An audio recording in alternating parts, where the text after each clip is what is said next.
Eu não estou exagerando. Eu passei cerca de 60 dias, talvez um pouco mais ou um pouco menos, sem assistir nenhum filme, nenhuma série. E quem me conhece sabe o quanto eu sou viciado em filme e série. Olá, você que está acompanhando mais o MRCast, podcast do MR Lançamento. Eu sou o Gabriel Tascone, estou aqui com Jaqueline Damian atrás das câmeras e com Marcelo Bradion Cop, mestre do MR. Tudo bom, Marcelo? Tudo bem, vamos lá. Show! E para começar o episódio de hoje, Marcelo, vamos lembrar um pouco o que a gente falou no anterior. No anterior eu falei sobre projetos inusitados com os quais eu trabalhei, né? Foi isso, né, que eu falei? Foi. Nos nichos inusitados. Aí eu falei sobre desafios, aprendizados e como isso pode ajudar você a ter descobertas sobre a sua própria vida que vão te conduzir de melhor forma no seu caminho. É isso. E quem a gente vai falar no episódio de hoje? No episódio de hoje eu vou falar sobre coisas que expandiram o meu repertório e me ajudaram a escrever melhor ao longo do tempo. Filmes, séries, livros, etc. Inspirações. Inclusive, como neste episódio eu vou dar muitas recomendações de leituras, filmes, séries e afins, fique esperto para anotar. Fique esperto para anotar, para não perder, porque tem coisa que de fato vai te ajudar muito se você ainda não leu, não assistiu, não fez, porque é disso que eu vou falar aqui hoje. E, inclusive, desde já, se você está no YouTube, conforme eu for falando, você for lembrando de alguma coisa, vai colocando nos comentários, para a gente tornar isso realmente interessante. Vai ser um bate-papo sobre mim, com a intenção de ajudar você, mas nós todos juntos podemos construir algo que a gente ainda não conseguiu. E o seu poder está nos comentários. Show, então esse é mais um episódio chegando perto do 100º episódio. Então a gente vai continuar nesse especial sobre Marcelo Bradion. Eu sei que você já leu muitos livros e que isso vai ser difícil, extremamente difícil para você. Eu queria que você falasse um só nesse primeiro momento. Talvez depois a gente expanda, mas um só. Um livro que mudou sua vida, um livro que mudou sua forma de pensar, um livro que te mudou. É engraçado que a minha vida é muito marcada pela espiritualidade, né? Eu poderia falar a Bíblia, mas eu vou excluir a Bíblia. Não excluir porque não tem valor, pelo amor de Deus. Mas porque se eu falasse a Bíblia, minha resposta seria... Não sei se seria interessante o suficiente para quem está me ouvindo. Mas eu vou falar um outro livro. A Bíblia, com certeza. Né? A Bíblia, com certeza. Mas um outro livro que é inesperado, e justamente porque eu falei Bíblia antes, e falei que eu sou uma pessoa espiritual e que acredito em Deus particularmente, mas o livro chama A Viagem de Théo, de Catherine Clement, uma filósofa francesa ateia. Olha para você ver o que eu estou falando. Que um dos livros que mais marcaram a minha vida é de uma filósofa ateia, chamada Catherine Clement. E o livro dela é A Viagem de Théo. Esse livro está disponível para vender, o Gabriel está procurando ali agora, mas ele está disponível, eu procurei dias atrás. Tá, não tá? Tem na Amazon. Tem na Amazon, quanto tá? A Viagem de Théo, 33. R$33. Só que é o seguinte, se você quiser ler esse livro, você precisa estar preparado para 720 páginas. Né? É o que ele tem. Mas ele é uma viagem pelo mundo das religiões, revelando coisas inesperadas sobre as principais religiões do mundo. E como simplesmente conhecer isso pode te curar. Pode te curar. Né? Então, é muito magnífico como que uma filósofa ateia fez uma obra tão majestosa sobre uma criança que viaja com a tia ao redor do mundo para conhecer as principais religiões do mundo. E o quanto isso me ensinou em um dos momentos mais delicados da minha vida, que era justamente a minha transição na época da minha conversão a Deus, né? Quando eu me converti, quando eu mudei de vida, vamos dizer assim. Eu poderia ter citado a Bíblia justamente por isso. Mas o livro que mais marcou a minha vida, talvez por causa desse momento de transição delicada, foi A Viagem de Théo, de Catherine Clements. E não me impediu de ser uma pessoa temente a Deus e que depois disso virou franciscano. Eu virei franciscano, religioso franciscano, depois de ter lido esse livro,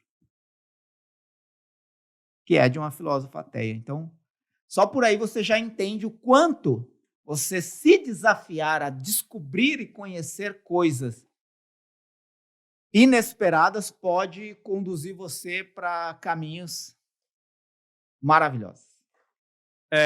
Show! E agora outros livros, se você quiser limitar, uns 3, 4 ali, mas outros livros que te deram conhecimentos, que mudaram sua vida também. A seleção tem que ser muito criteriosa, né? E aí eu vou fazer essa seleção. Claro que talvez fuja alguma coisa aqui da minha cabeça.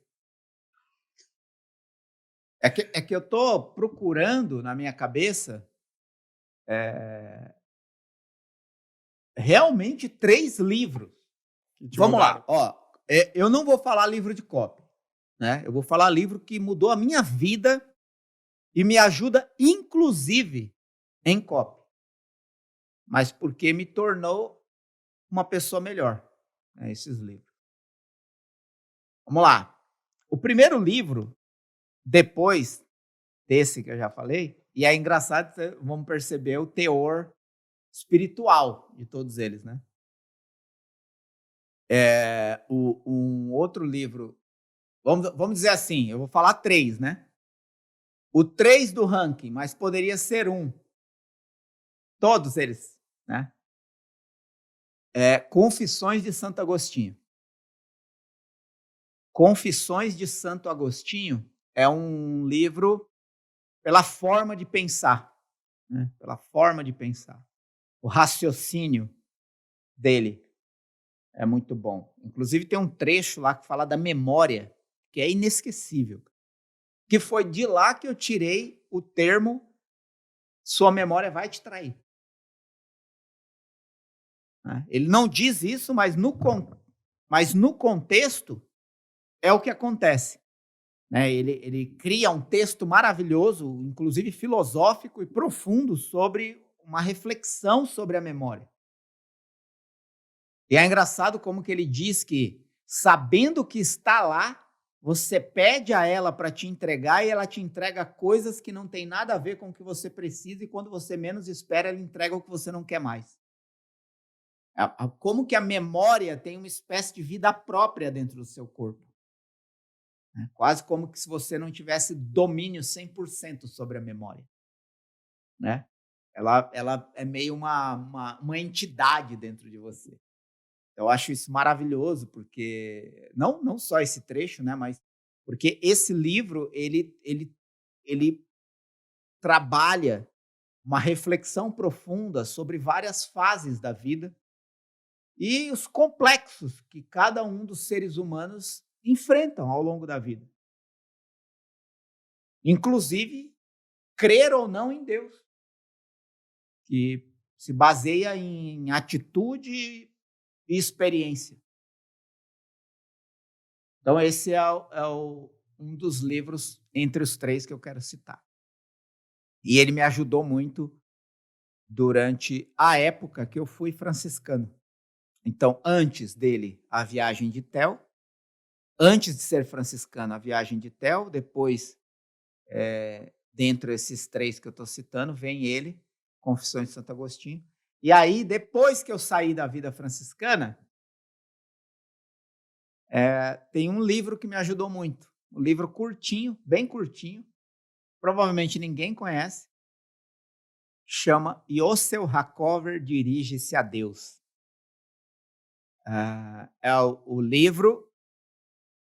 Há controvérsias sobre esse livro. Esse livro, na verdade, foi escrito por Ziv Kolitz e diz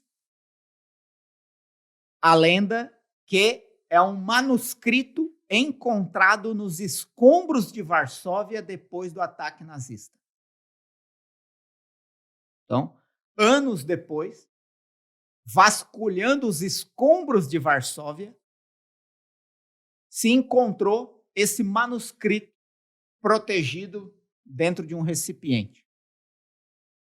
E era a carta de Yossel Hakover dirigindo-se a Deus. De certa forma, para você entender melhor o contexto do livro, desabafando com Deus. Sobre tudo que tinha acontecido ou estava acontecendo em Varsóvia. Eu sou um admirador da cultura judaica, especificamente.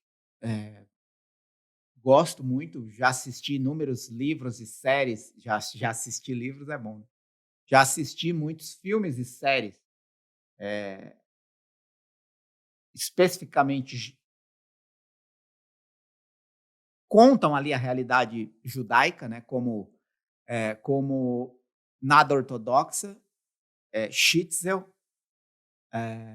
One of Us, um de nós, e um outro que eu não vou me lembrar o nome, mas de um pai que fica viúvo e não pode criar o filho sozinho se não casar segundo a lei judaica. Praticamente é isso. Esses são os que eu lembro de cabeça de filmes e séries que eu assisti sobre judeus, mas voltando ao livro, esse livro de Ziv Kolitz e Yossel Hakover Dirige-se a Deus, ele é um livro bem pequenininho mesmo, porque o manuscrito é curto, e aí o livro gira em torno de contar algo sobre esse manuscrito. Mas o manuscrito é o que interessa no livro. E tem uma expressão ali que me marcou profundamente, porque eu tinha acabado de sair da vida franciscana, eu fiquei 10 anos como franciscano, e quando eu saí, eu enfrentei um grande conflito pessoal, porque eu não fui para lá para sair um dia, eu fui para lá para ficar para sempre.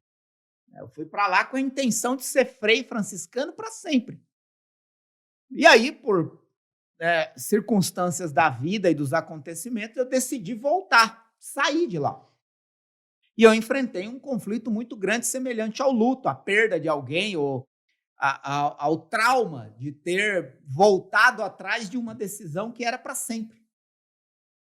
Foi até por isso que eu aprendi que para sempre e para nunca não devem ser ditos da boca para fora. Você pode até fazer votos pessoais que você tem a intenção de cumpri-los para sempre, mas você pode, por circunstâncias que a gente não consegue imaginar, ser surpreendido por algo que te faça ou até te obrigue a tomar uma decisão contrária a uma decisão que você já tomou. Enfim, eu entrei nesse conflito, fiquei nele por cerca de 1 ano, um conflito muito duro, pesado, difícil. E esse livro me ajudou. Especificamente por uma frase. Esse Yossel Hakover, um judeu que viu toda a desgraça pela qual eles viveram com o ataque nazista em Varsóvia, e ele perdeu tudo e todos. Perdeu tudo e todos.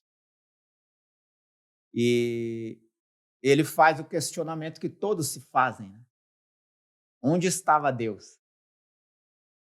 Só que ele não fica nessa superfície. Ele vai numa profundidade que eu nunca imaginei alguém ir. E ele diz assim, mais ou menos, tá? Estou parafraseando, que Deus viu tudo. Deus viu tudo acontecendo.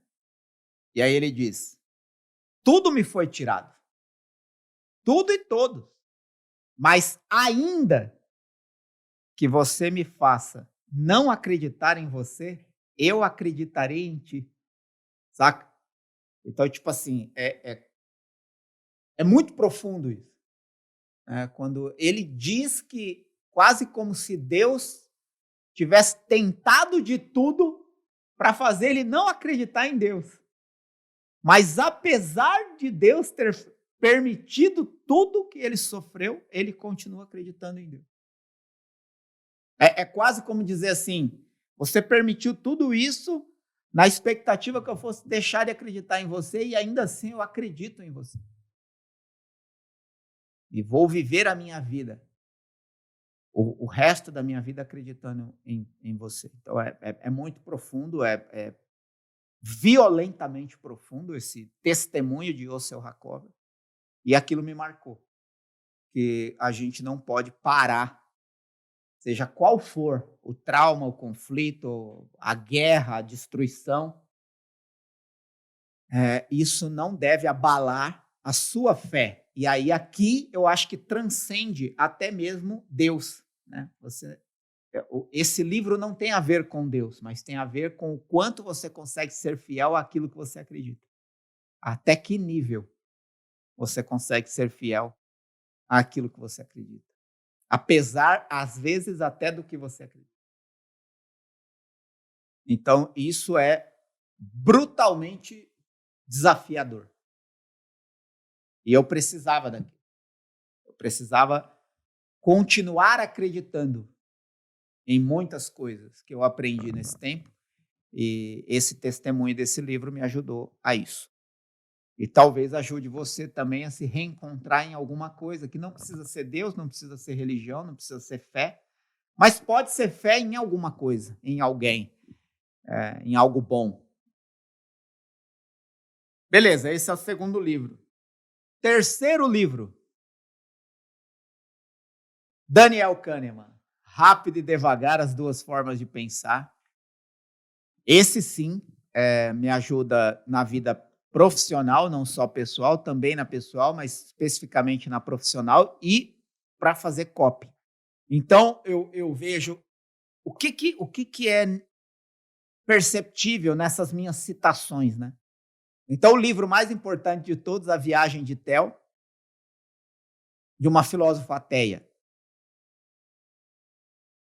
Então, esse separa, né? E aí agora os outros três, né, que marcaram a minha vida em várias fases diferentes. Confissões de Santo Agostinho, Yosef Hakover dirige-se a Deus e Rápido e Devagar, as duas formas de pensar, de Daniel Kahneman. Esse último, que é o mais recente de todos que eu citei, tem uma coisa muito particular. Entender os motivos pelos quais as pessoas agem como agem é a única forma de compreender qual é o caminho para você ter sucesso e vantagem sobre todos os momentos da vida. A única forma de você ter vantagem é você conhecer a fundo os motivos que levam as pessoas a agirem como elas agem. E esse livro ajuda, por causa disso, a se conhecer primeiro, para depois conseguir estender isso, amplificar isso para as outras pessoas. E quem trabalha e lida com pessoas e também trabalha escrevendo, trabalha com influência. E esse livro é, na minha percepção, um manual de aprendizado sobre como influenciar pessoas. Então, não poderia estar fora das minhas citações. É isso. Eu não tenho nada muito além disso. Se são 3 livros, os 3 livros são esses. Confissões de Santo Agostinho, Yosef Hakover dirige-se a Deus e Rápido e Devagar, as duas formas de pensar, de Daniel Kahneman. Show! Muito bom. Então, anotem aí, se vocês quiserem. Fiquem com o caderninho. Agora vamos falar de um filme. Um filme? Um filme. Depois, talvez... Caraca, olha, os caras são chatos, velho. Sim, Um filme. Um filme. Filme. Série depois. Honra e Coragem, As 4 Plumas. Porque ele é uma lição de vida, superação e perdão. a capacidade que o ser humano tem de perdoar alguém depois da mais dura traição. E por causa de um exemplo aprendido durante a época de sofrimento. Então, vamos lá. Onde eu quero chegar? Você foi traído. E ser traído te colocou numa situação de privação e sofrimento extremo. Por causa dessa situação de privação e sofrimento extremo, você conheceu uma outra pessoa. Essa outra pessoa que você conheceu te deu um ensinamento que te fez capaz de superar aquele momento e perdoar quem te colocou nele. E, consequentemente, quem supera a crise e perdoa quem a colocou nela, se torna muito melhor do que era antes de tudo isso acontecer. Então, é um caminho evolutivo esse filme. Maravilhoso. Mas magnífico. E todas as vezes que... por que eu vou deixar esse filme? Porque todas as vezes que alguém me pergunta sobre qual o melhor filme que eu já assisti, esse é o primeiro filme que me vem imediatamente à cabeça. E depois eu vou lembrando de outros. É a mesma coisa que acontece quando me pergunta de um livro. O primeiro livro que me vem à cabeça é A Viagem de Théo. E depois eu vou lembrando de outros. Então, Honra e Coragem, As Quatro Plumas. Essa é top 1 no meu ranking de filmes. Muito bom. Agora que já se livrou do principal do top 1, mais 3. Vamos lá. Mais 3. O primeiro do ranking dos 3 é um filme muito antigo, que só tem em preto e branco, mas que é maravilhoso, maravilhoso, de verdade. Assista. Se não prestar, depois você me culpe por isso, por ter gastado um pouco de tempo da sua vida. Mas, assim como os livros, né, que eu falei, todos eles têm uma lição de vida. E eu acho que essas lições de vida me ajudaram a ser melhor em tudo que eu faço, inclusive copy. Porque é interessante como que A Viagem de Théo, Confissões de Santo Agostinho, O Seu Hacover Dirige-se a Deus e Rápido e Devagar, Daniel Kahneman, eles são lições de vida de pessoas que viveram uma vida intensa, e essa vida intensa ajuda você a entender melhor a si mesmo e ao outro. E aí você consegue, com esse aprendizado, evoluir na sua fala, na sua escrita, na sua compreensão do outro, inclusive para vender, influenciar e persuadir pessoas. No filme, esse que eu acabei de falar, Honra e Coragem, As Quatro Plumas, ele tem também essa lição de vida, e você vai perceber que todos os outros que eu cito são na mesma linha. Só que os filmes, eles são também entretenimento. Então, eles te ajudam melhor a como você pode contar uma boa história em menos tempo. Um livro geralmente leva muito tempo, exceto O Seu Hacover, que é bem fininho. Mas vamos lá. O primeiro filme do ranking dos 3 filmes é A Felicidade Não Se Compra. Esse filme é de Frank Capra, o diretor desse filme. Ele é bem antigo, 1900 e... não sei dizer, não lembro mais. E de vez em quando você procura na internet, está passando nesse Telecine Coach, né, alguma coisa assim. Não tem em streaming, eu já procurei, não acha. Talvez porque é preto e branco, mas você consegue comprar, eu acho, para assistir na internet. A Felicidade Não Se Compra. Do que se trata esse filme? Numa época natalina, um homem entra numa crise de consciência por estar vivendo uma vida aparentemente fracassada. Tá? Uma família, filhos, mas ele entra numa crise pessoal e acredita estar vivendo uma vida fracassada. E nesse pensamento, ele acredita que a melhor saída é fazer uma besteira. Ele pensa em fazer uma besteira. E aí ele tem uma experiência de ver a linha do tempo de sua própria vida. E ver o quanto o que ele considera fracasso mudou a vida das pessoas que cruzaram o caminho dele. Então, como o exemplo dele mudou a vida das pessoas que conviveram com ele. Mudou positivamente. E eu acredito nisso. Eu acredito que quando você vive uma vida... Como é que eu posso dizer isso? Não é honesto, acho que honesto não é o adjetivo. Quando você vive uma vida procurando fazer bem o que é certo, você fatalmente faz o bem em uma proporção invisível, mas tanto quanto é invisível, ela é potencialmente expressiva. O que eu quero dizer?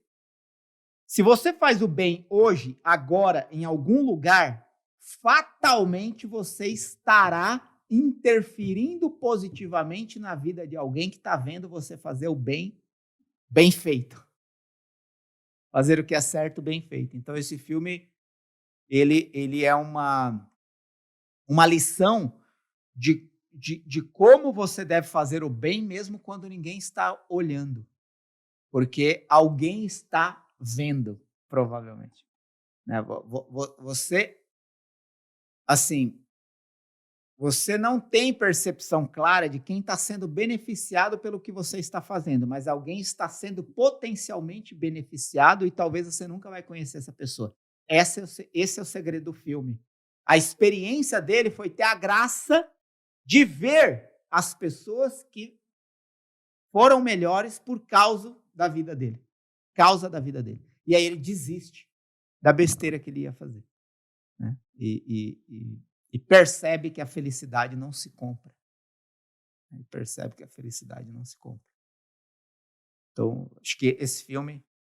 inclusive, tem uma particularidade sobre esse filme. Esse filme ele é muito bom enquanto história, mas ele também tem algumas descobertas cinematográficas de Frank Capra, do diretor do filme, que inspirou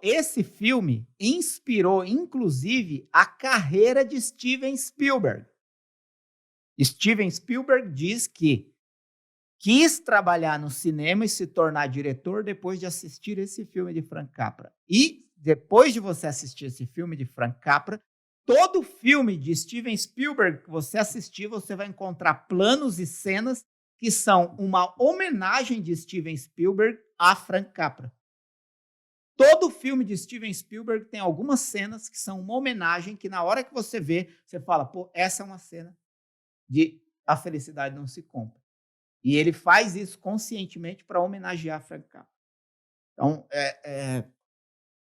também por isso o filme é particularmente interessante para quem talvez não goste tanto da história, mas vai gostar desses padrões cinematográficos. Segundo filme. Caraca, é difícil. Deixa eu procurar aqui, porque você vai entender por que eu estou procurando o nome desse filme. Gente, esse é um filme que eu só assisti por causa da minha esposa, que escolheu. Isso também é uma coisa, uma sacada muito interessante. Permitir que outra pessoa escolha o filme que você vai assistir.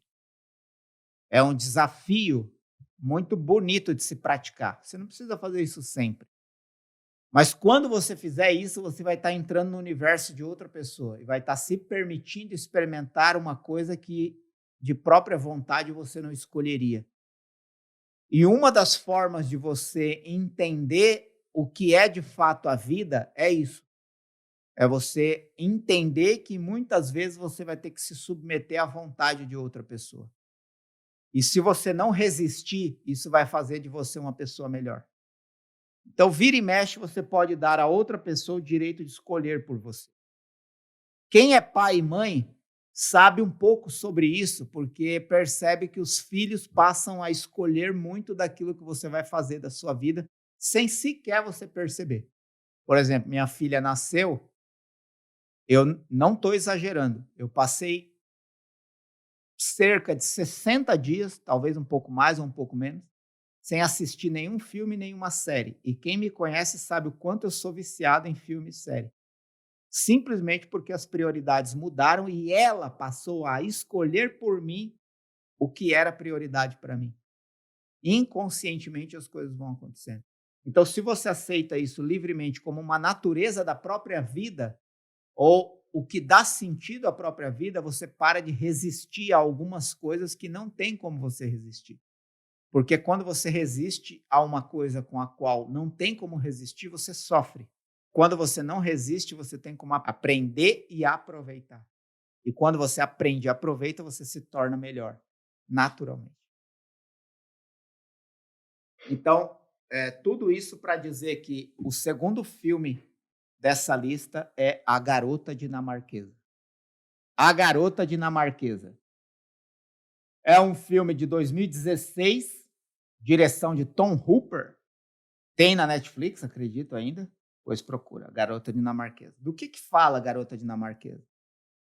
É a primeira pessoa a fazer uma cirurgia troca de sexo. É um romance forte o suficiente para confrontar você sobre o quanto você, de fato, acredita naquilo que você acredita, ou vive aquilo que você fala, ou vive aquilo que você acredita, ou luta por aquilo que você defende. O quanto, de fato, você luta pelo que você acredita e defende. O que eu estou querendo dizer é que mesmo uma pessoa que é contrária a essa decisão de troca de sexo vai se tornar melhor em seus argumentos assistindo um filme desse. Porque essa pessoa, é uma história real esse filme. A Garota Dinamarquesa é uma história real. É a primeira pessoa no mundo que fez uma cirurgia de troca de sexo. Sei lá, 4, 5 décadas atrás. É antigo, o caso é antigo. E assistir isso me fez questionar por quais valores eu realmente estou lutando e o quanto eu estou lutando por eles. O quanto eu estou lutando. Então, é lindo de ver como essa história foi construída e quanto ela revela de doação, de amor, de convivência, enfim, de tudo. De tudo que pode fazer uma pessoa ser melhor. Então, esse filme me marcou de verdade. A Garota Dinamarquesa. Quando eu vou fazer as minhas relações, eu não tenho como deixar de fora A Garota Dinamarquesa. É incrível. E eu só assisti porque a minha esposa escolheu para assistir A Garota Dinamarquesa e nós dois gostamos muito desse filme. Não só pelo que ele defende, mas além do que ele defende, o que ele ensina. O que ele ensina. E é um confronto. É um confronto. Me mostrou o quanto eu era covarde diante de algumas opiniões que eu não tinha coragem de defender com a própria vida. O terceiro filme, eu não consegui escolher um para terceiro, são 2. Então vamos lá. Você já deve ter percebido que eu valorizo muito mais filmes baseados em história real, né? Se eu olho minha lista, 80% do meu ranking de preferidos são os filmes de história real.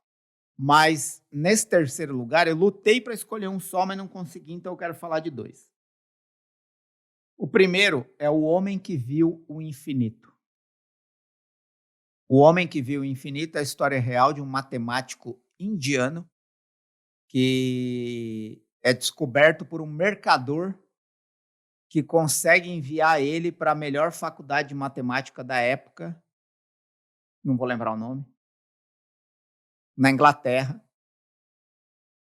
Para você ter uma ideia, eu não vou ficar detalhando, mas para você ter uma ideia da grandeza desse cara, que morreu faz pouco tempo, talvez algumas décadas, mas ele é homenageado nessa universidade ao lado de Isaac Newton. Só isso que ele conseguiu. É um cara agora, de 1970. Bom, beleza, é isso. O homem que viu o infinito. Existia na época dele uma crença de que como é que é o nome da equação matemática que ele resolveu? Tinha um nome.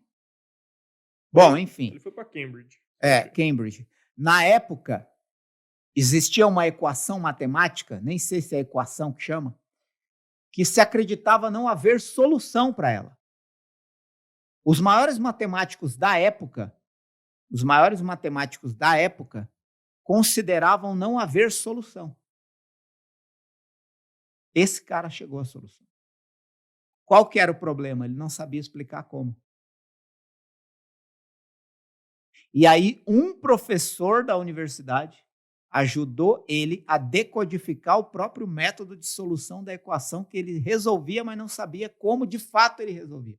Porque ele simplificava a solução. Então, ele não criava um sistema de reprodução do cálculo.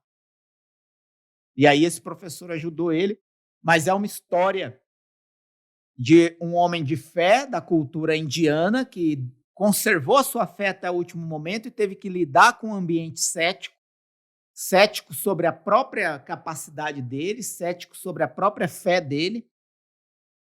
Enfim, é magnífico ver aonde o homem é capaz de chegar, de onde ele pode sair e onde ele pode chegar, né? Esse homem que saiu dos becos da Índia, né? Vivendo de bico, realmente passando necessidade, se tornou um dos maiores matemáticos da história do mundo, comparado a Isaac Newton, que é nada mais, nada menos que o maior matemático da história.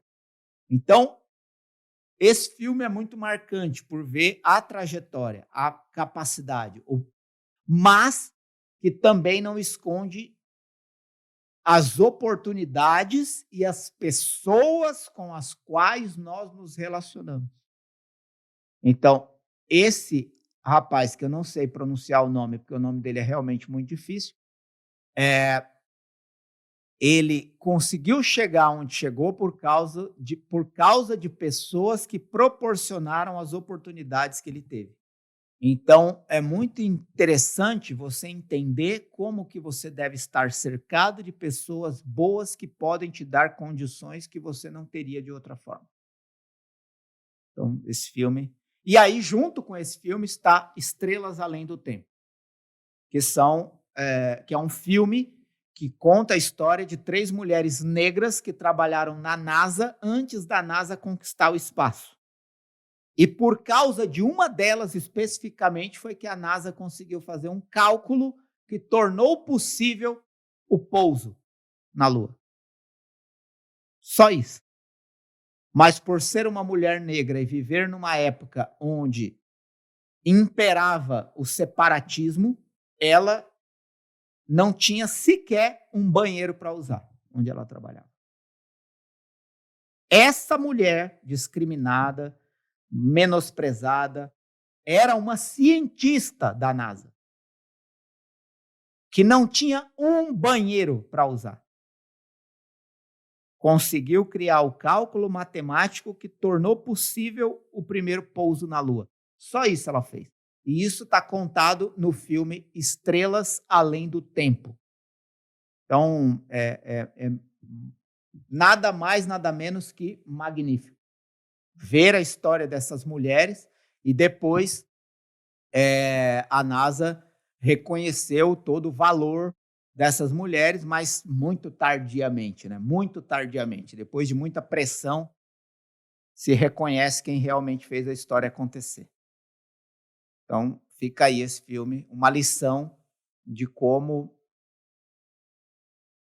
às vezes, as pessoas menos valorizadas são as potencialmente mais transformadoras que o mundo já. E agora, para encerrar, uma série, Marcelo. Uma série? Uma série. E depois mais 3. Ai, vamos lá. Tomara que não esteja ficando chato. E você vai colocando aí nos comentários, se você já assistiu isso, já leu o que eu falei aqui, coloca também as suas referências. Aquilo que eu estou respondendo, você pode responder por conta própria aí nos comentários. Eu estou recorrendo aqui às minhas anotações. Eu tenho um gosto bem particular para série e provavelmente algumas que eu vou citar aqui, elas fogem um pouco do escopo tradicional, mas vamos lá. É engraçado que tem a primeira série que eu assisti, 24 horas, né? Mas não é ela que me marcou, não. Better Call Saul, para quem assistiu Breaking Bad, é o advogado de Breaking Bad. E ele se deu tão bem na série, foi um personagem tão bom e ganhou uma série própria. Melhor chamar o Saul, né? Mas eu escolho ela hoje por questão de momento mesmo. Eu acho muito boa essa série. Que eu acho que ela lida com vários aspectos da vida, dos relacionamentos e como a persuasão te ajuda a ter vantagem em qualquer situação. Porque é isso que ele faz. Então ele tem um irmão doente e ele usa a persuasão para superar isso. Ele é um fracassado vitorioso no direito e ele usa a persuasão para tudo que ele faz, com as pessoas, com o relacionamento amoroso que ele tem. O cara sai de vendedor de celular, enfim, é tudo. É como que a persuasão pode te ajudar a ter vantagem em qualquer situação da sua vida. Eu acho que por isso eu escolho essa série. É uma ficção, mas é uma lição de vida. De como que você pode, sabendo escolher as palavras certas, na hora certa, com as pessoas certas, você pode ter vantagem em qualquer situação. É isso. Essa série é, para mim, número 1. Vamos lá. Mais 3 agora? Mais 3 agora. Sem dúvida nenhuma, a história e vida de Madame C.J. Walker. Entre as 3, né? História e vida de Madame C.J. Walker. Por causa de uma história bem contada, que é a primeira mulher negra a se tornar milionária nos Estados Unidos sozinha, sem a ajuda de ninguém, em 1930. Para quem não sabe o que isso significa, ela foi vizinha de condomínio de Rockefeller, nada mais, nada menos que o patriarca de uma das famílias mais ricas de toda a história do mundo. Os Rockefeller. Ela foi vizinha de condomínio, vizinha de muro de Rockefeller. Em 1930, uma mulher negra, empregada doméstica, que tinha um problema capilar, trabalhava vendendo produto de cabelo para outra mulher, conseguiu criar o próprio produto, descobrir que na sua própria história estava o seu poder e, contando história, criou um império de vendas de produtos de beleza e se transformou a primeira mulher milionária dos Estados Unidos sozinha. Chegaram a tocar fogo na empresa dela e ela reconstruiu tudo. Fenomenal. E é uma minissérie de 4 episódios, se eu não me engano. Rápida de assistir, mas inesquecível depois que você assiste. Inesquecível. Então, essa é a primeira das 3. A segunda das 3 é uma briga boa, mas eu vou ficar com uma que ela me marca pela maestria com que a série segura uma expectativa. A forma como a série sustenta uma expectativa até o último episódio. De fato, você só sabe porque tudo aconteceu daquele jeito no último episódio. Black Sails, que é uma história, é uma série, saiu da Netflix. Better Call Saul está na Netflix, Madame C.J. Walker está na Netflix. mas Black Sail saiu e foi para a Amazon. Gira em torno da história dos piratas, fatos reais comprovados historicamente, lendas e fábulas dos piratas, mas um personagem específico, o Capitão Flint, é um personagem extremamente controverso para a realidade dos piratas. E em nenhum momento você consegue identificar o motivo pelo qual ele age como age e influencia toda a realidade dos piratas daquela época. E aí, no último episódio, você descobre o porquê e é surpreendente. Inclusive polêmico e disruptivo. O motivo pelo qual ele fez tudo o que fez.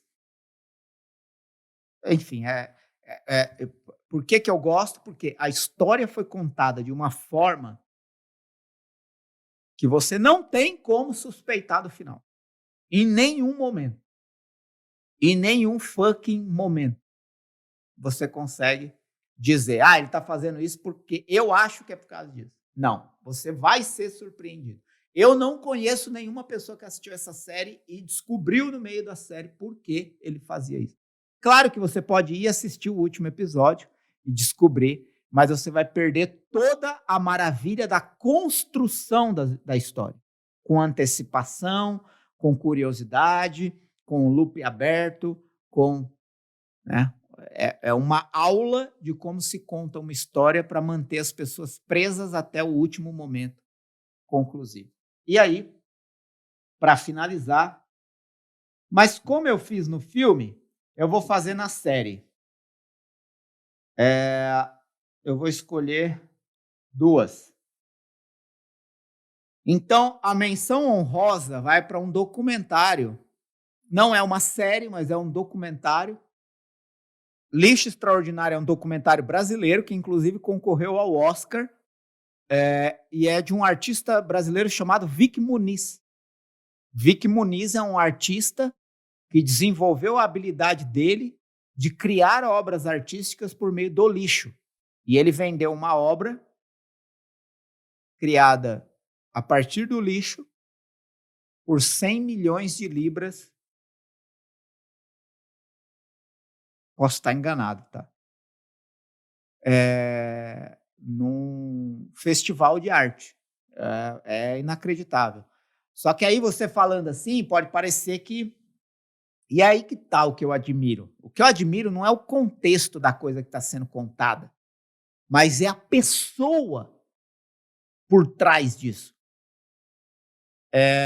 Ele se tornou um artista internacional, obviamente, muito valorizado as obras dele, mas para chegar no nível que ele chegou, ele morou 3 anos dentro de um lixão no Rio de Janeiro chamado Lixão de Gramacho. Se você procurar na internet, você vai ver. Pessoas viviam do lixo de Gramacho. Famílias inteiras viviam do lixão de Gramacho. Ele foi morar lá. E ele reconstruiu cenas do lixão de Gramacho. Mas assim, peraí, ele foi morar lá com a família, tá?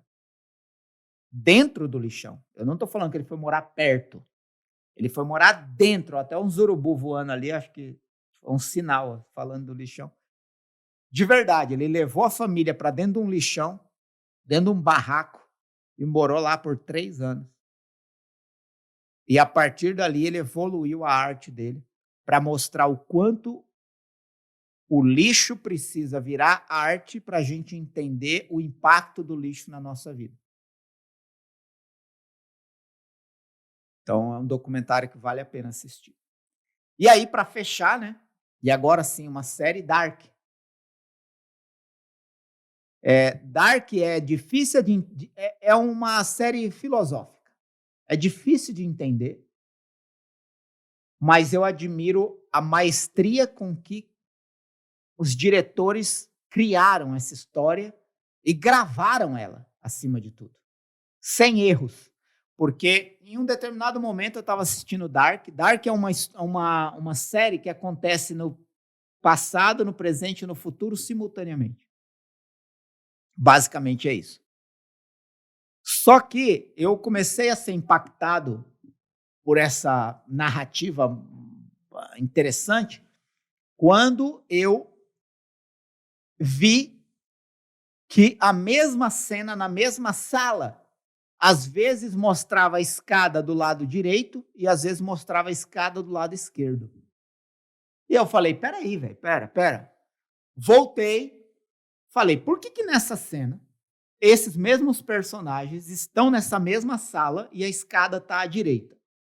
E agora, esses mesmos personagens estão dentro dessa sala e a escada está à esquerda. Eu fiquei curioso, só que eu poderia ir para a internet procurar? Sim, poderia. Mas eu não gosto de fazer isso a primeiro plano. Gosto de investigar eu mesmo. Vamos ver se eu consigo descobrir. E aí eu comecei a entender alguns... É claro que não é novidade que desde o primeiro episódio você sabe que tem uma questão de passado, presente, futuro. Você sabe. Mas o que você não entende é como que isso na série está sendo mostrado em plano invertido. É quase como você virar a folha. Você está vendo esse desenho, essa bolinha preta aqui. Se eu viro a folha, é quase como que você vê a bolinha preta aqui. Ela muda de lado. Então, é quase como um passado, presente remontado. Mais ou menos uma ideia de Stranger Things, né? De mundo invertido, né? Em cima e embaixo. Mas numa maestria muito grande. Né, que tem a ver com a cor da roupa, tem a ver com o lado da ferida, tem a ver com a porta de entrada, com a porta de saída, com a idade dos personagens. É muito difícil de você decodificar tudo se você não ler matérias especializadas sobre a série, que foi o que depois eu tive que fazer.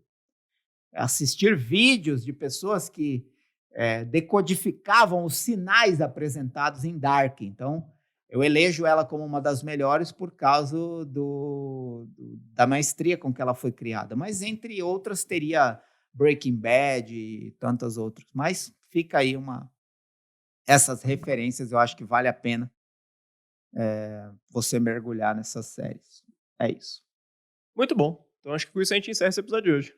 Ok. Alguma consideração final, Marcelo? Algum comentário? Não, cara, eu acho sim. Bom, não e sim, vai. Eu acho que a minha consideração final é dizer para você: não despreze o aprendizado em nenhuma experiência possível. Se você está numa coisa, se você está num lugar, viva aquilo intensamente. Porque as melhores experiências podem vir dos lugares que você menos espera. E os maiores aprendizados podem vir dos lugares que você menos espera. Eu acho que isso é suficiente para dizer que você deve valorizar todos e talvez os mínimos momentos e experiências da sua vida, porque dali você pode coletar alguma coisa muito importante, extraordinária. Como aconteceu comigo com livros que, quando eu li a primeira página, eu não esperava que eles iriam provocar tudo que provocaram em mim. Ou filmes e séries, né? Que quando eu comecei a assistir, eu não imaginava que iam marcar tanto assim a minha vida, pela criatividade, pela inteligência, pela lição de vida, pelos exemplos, pela maestria com que as histórias foram contadas. Mas é o que aconteceu com os livros que eu citei, com os filmes e as séries que eu citei aqui. É isso. Muito bom. Então, onde você tiver, tem playlists e listas de reproduções para os outros episódios da MRCast, vai lá, escuta todos, assiste todos. Se você estiver no YouTube, tem links importantes aqui na descrição, comunidade Cop Sniper, canal Cop Daily, imersão Cop Experience. Se você estiver no Spotify ou outra plataforma de reprodução de áudio, ou você vem para o YouTube, ou você vai no Instagram do Marcelo, @MarceloBragion, que tem os mesmos links lá. E é isso. Muito obrigado a você que acompanhou até aqui. Até mais.